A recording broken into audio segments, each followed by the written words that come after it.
ಆಸೆ ಪಡೋದು ತಪ್ಪಿಲ್ಲ. ನಾನು ಒಂದು ಹೆಂಗಸಿಗೆ ತಾಳಿ ಕಟ್ಟಿಬಿಟ್ಟೆ, ಹೆಂಡತಿ ಬಂದ್ಬಿಟ್ಲು.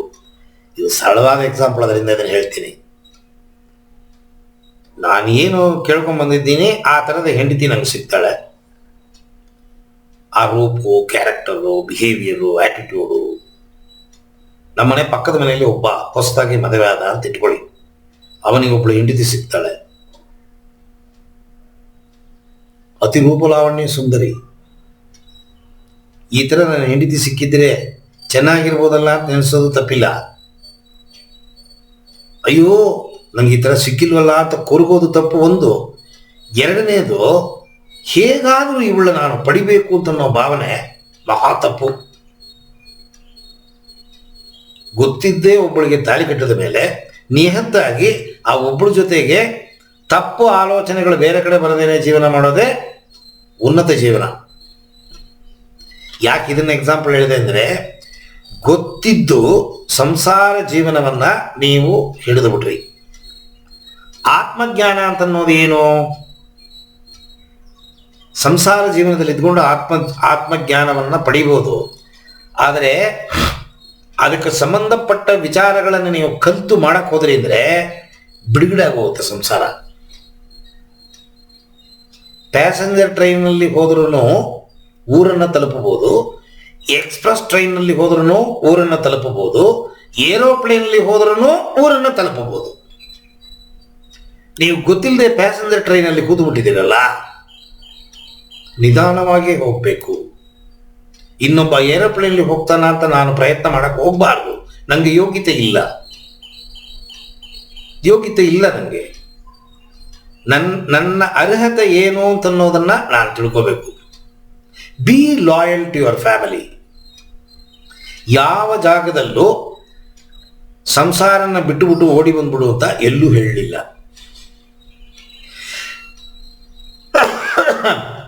ದೂರ ಇರೋ ಡೆಸ್ಟಿನೇಷನ್ನ ಬೇಗ ಓಡಿ ಹೋಗಿ ಹಿಡಿತೀನಿ ಅಂತ ಮುಗ್ಗಿಸ್ಕೊಂಡು ಬಿಡೋದಕ್ಕಿಂತ ನಿಧಾನವಾಗಿ ನಡ್ಕೊಂಡು ಹೋಗೋದು ಬುದ್ಧಿವಂತಿಕೆ. ಲೇಟಾಗಿ ಸಿಗ್ಬೋದು, ಪರವಾಗಿಲ್ಲ. ಈ ಜನ್ಮದಲ್ಲಿ ತಯಾರಿ ಮಾಡ್ಕೊಳ್ಳಿ. ಏನು ಈ ಜನ್ಮದಲ್ಲೇ ನೀವು ಹುಟ್ಟಿದ್ದೀರಿ ಅಂದರೆ 8 ಜನ್ಮ ತಾಳಿದ್ದೀರಿ, ನಿಮಗೆ ಗೊತ್ತಾ? ನಿಮಗೆ 8 ಯೋನಿಗಳನ್ನು ದಾಟ್ಕೊಂಡು ಬಂದಿದ್ದೀರಿ, ನಿಮ್ಗೆ ಗೊತ್ತಾ? ನಿಮಗೆ ಇದು ಪ್ರಯತ್ನ. ಅಟ್ಲೀಸ್ಟ್ ನಿಮಗೆ ಬುದ್ಧಿ ಬಂದಿದೆ ಇಲ್ಲ. ಆತ್ಮಜ್ಞಾನ ಅಂತ ಆ ಪದ ನಿಮ್ಮ ತಲೆ ಒಳಗೆ ನುಗ್ಗಿದೆ ಇಲ್ಲ, ನೀವು ಪುಣ್ಯ ಮಾಡಿದ್ದೀರಿ. ಸುಮಾರು ಜನಕ್ಕೆ ಆತ್ಮ ಅಂದರೆ ಏನು, ಜ್ಞಾನ ಏನು ಗೊತ್ತಿಲ್ಲ, ಜೀವನ ಮಾಡಿ ಮುಗಿಸ್ಬಿಡ್ತಾರೆ. 100,000 ಜನ್ಮ ತಾಳಬೇಕು ನಾವು. ನಮಗೆ ಇಷ್ಟು ಬುದ್ಧಿ ಕೊಟ್ಟಿದ್ದಾನಲ್ಲ ಭಗವಂತ. ಯಾವನೋ ಒಬ್ಬ ಗುರು ಅವನ್ನ ಹಿಡ್ಕೊಂಡು ಇದನ್ನೆಲ್ಲ ಪಡಿಬೇಕು ಅಂತ ಅನ್ನೋ ಜ್ಞಾನವನ್ನು ನಿಮಗೆ ಕೊಟ್ಟಿದ್ದಾನ ಅಂದರೆ ನೀವು ಪುಣ್ಯ ಮಾಡಿದ್ದಕ್ಕೆ ಜ್ಞಾನ ಬಂದಿದೆ. ಈ ಜನ್ಮದಲ್ಲಿ ಇನ್ನಷ್ಟು ಪುಣ್ಯ ಮಾಡಿದೆ, ಮುಂದಿನ ಜನ್ಮದಲ್ಲಿ ಇನ್ನೂ ಕೆಲವು ಪುಣ್ಯಗಳನ್ನು ಪಡಿಬೋದು. ಆಸೆ ಪಡೋದು ತಪ್ಪಿಲ್ಲ, ಆದರೆ ಅದರ ವೇಗದಲ್ಲೇ ಅದು ಹೋಗುತ್ತೆ. ಅದರ ಜೊತೆಗೆ ನಾವು ಹೋಗಬೇಕು. ಅತಿ ಉದ್ವೇಗದಲ್ಲಿ ಏನಾದ್ರು ಮಾಡಕ್ಕೆ ಹೋದರೆ ಖಂಡಿತ ಸಿಂಕ್ರನೈಸ್ ಆಗೋದಿಲ್ಲ. ಸಿಂಕ್ರನೈಸ್ ಆಗಬೇಕು ಜೀವನ. ನಮ್ಮ ಕರ್ಮಗಳು ಪ್ಲಸ್ ನಮ್ಮ ಸಾಧನೆ ಎರಡು ಒಂದು ಒಕ್ಕೂಡಬೇಕು. ಕರ್ಮಗಳನ್ನು ನಾವು ಬರ್ನ್ ಮಾಡಬೇಕು. ಅದು ತುಂಬ ಕಷ್ಟ. ಸಂಸ್ಕಾರಗಳನ್ನು ತೊರೆಯೋದು, ಅದನ್ನು ಕಳಿಯೋದು, ಬಿಡೋದು ಅಂದರೆ ಅಷ್ಟು ಈಸಿ ಅಲ್ಲ. ಹೊತ್ಕೊಂಬಂದಿದ್ದನ್ನು ಕಳಿಲೇಬೇಕು. ಬ್ಯಾಂಕಲ್ಲಿ ಸಾಲ ತಗೊಂಡು ತೀರಿಸಲೇಬೇಕು. ಎಷ್ಟು ಸಾಲ ಮಾಡಿದ್ರು ತೀರಿಸ್ಬೇಕು ನೀವು. ಇಲ್ಲ ಆಗೋದಿಲ್ಲ ಅಂದರೆ ಬಿಡಲ್ಲ ಅವ ಬ್ಯಾಂಕ್ ಅವನು. ಸೊಂಟದ ಕೆಳಗೆ ಹೋಯ್ತಾನ ಮಾನ ಮರಿ, ನೀವು ನೇಣಾಕೊಂಡು ಸತ್ತರೂ ಚಿಂತೆ ಇಲ್ಲ, ನಿಮ್ಮನ್ನು ಬಿಡಲ್ಲ ಅವ. ಹಂಗೇನೆ ಕರ್ಮ. ಸೊ ಕರ್ಮ ಕಳಿಬೇಕು, ಅದು ಮೂಲ. ಅದನ್ನು ಒಂದು ಟ್ರ್ಯಾಕ್ ಹಾಕ್ಕೊಂಡು ಸರಿಯಾದ ದಾರಿಯಲ್ಲಿ ಸರಿಯಾದ ಸ್ಪೀಡಲ್ಲಿ ಹೋದರೆ ಖಂಡಿತ ಡೆಸ್ಟಿನೇಷನ್ ಮುಟ್ತೀವಿ. ಆತ್ಮಜ್ಞಾನ ಪಡಿಬೇಕು ಅನ್ನೋದು ತಪ್ಪಲ್ಲ. ಯಾವಾಗ ನಾನು ಅದನ್ನು ಪಡೆಯಲು ನನಗೆ ಅರ್ಹತೆ ಇದೆ ಅಂತ ಅನ್ನೋದನ್ನು ತಿಳ್ಕೊಳ್ಳೋದು ಆತ್ಮಜ್ಞಾನ. ಸೆಲ್ಫ್ ನಾಲೆಡ್ಜ್ ಬರಬೇಕು ನಮಗೆ. ನನ್ನ ಬಗ್ಗೆ ನಾನು ಅನಲೈಸ್ ಮಾಡಬೇಕು. ನಾನು ಹೇಗಿದ್ದೀನಿ, ನನ್ನ ಹತ್ರ ಏನು ಪ್ಲಸ್ ಇದೆ, ಏನು ಮೈನಸ್ ಇದೆ. Have I possess the quality to gain the ಆತ್ಮಜ್ಞಾನ?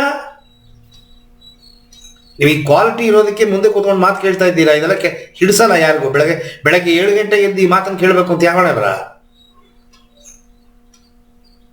ಯಾವುದೋ ವಾಟ್ಸಪ್ಪಲ್ಲಿ ಇನ್ಸ್ಟಾಗ್ರಾಮಲ್ಲಿ ಟಪ ಟಪ ಟಪ ಟಪ ತಿರುಗಿಸ್ತಾ ಇರ್ತಾರೆ. ಬೆಳಗ್ಗೆ ಎದ್ದಿದ ತಕ್ಷಣ ಮೊಬೈಲು. ಅದು ಬಿಟ್ಟು ನೀವು 7 ಗಂಟೆ ನಾನು ಮುಂದೆ ಬಂದು ಕೂತಿದ್ದೀನಿ ಅಂದರೆ ಪುಣ್ಯ ಮಾಡಿದ್ದೀರಿ. ಇಲ್ಲಾಂದ್ರೆ ಇದು ಎಲ್ರಿಗೂ ನಡೆಯಲ್ಲ. ಇದು ದುಡುಕಬೇಡಿ.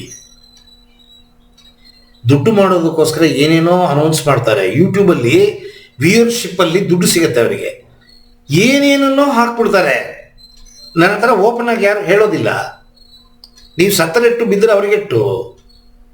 ನಾನು ಕೇಳಿದ ದುಡ್ಡು ನಂಗೆ ಬಂತ, ನೀವು ಕೇಳಿದ್ರೆ ಹೇಳ್ಕೊಟ್ಬಿಟ್ಟು ಹೋಗ್ತಾ ಇರ್ತಾರೆ. ಗುರುಗಳೇ ಆತ್ಮಜ್ಞಾನ ಕೊಡಿ, ಬಾಪ ಹೇಳ್ಕೊಡ್ತೀನಿ, ಕೊಡು 10,000. ಅದೇನು ದುಡ್ಡು ಕಮ್ಮಿನಾ?